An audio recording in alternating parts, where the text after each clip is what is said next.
The United States is famous for its Bill of Rights. Oh, you may have even recited them at school.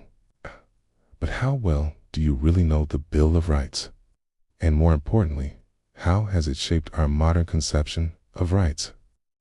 Okay, real quick, let me introduce myself. I'm here to help you understand the big ideas that shape our world, okay?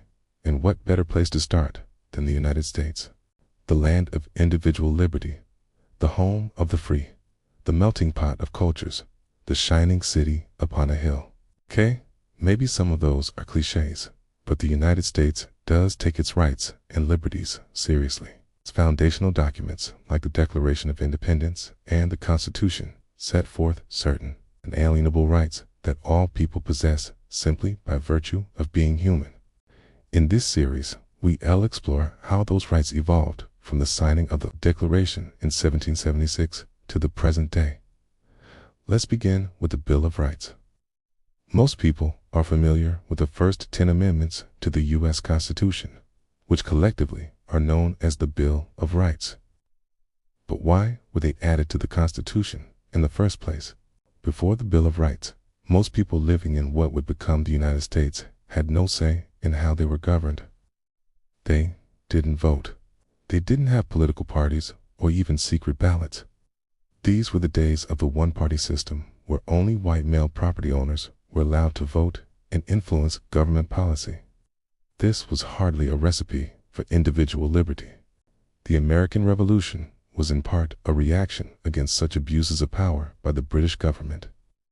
So when it came time to draft the Constitution, the framers knew that they needed to include a mechanism by which the government could be held accountable to the people.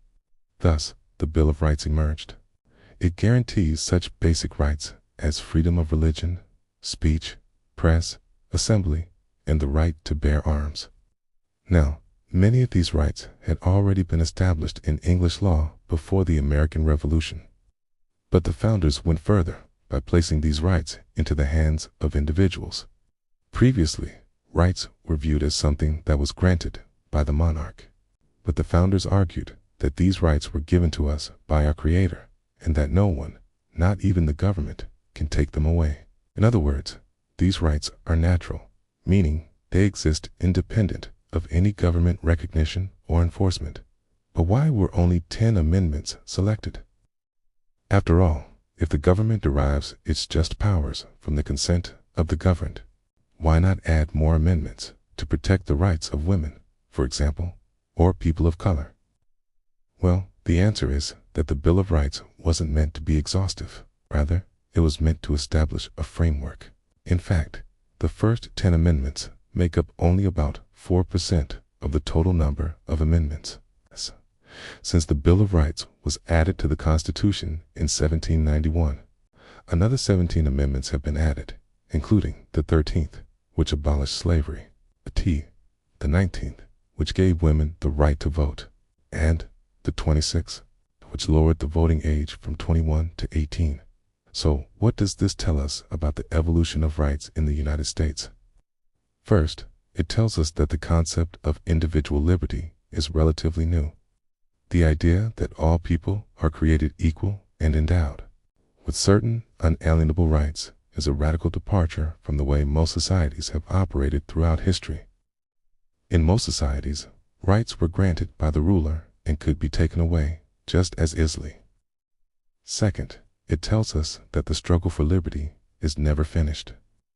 The first 10 amendments didn't include protections for all people. Indeed, at the time they were drafted, most Americans didn't even consider most everyone else to be their equals. The fight to amend the Constitution in order to include all people is ongoing. Well, that's it for now. I'll see you next time.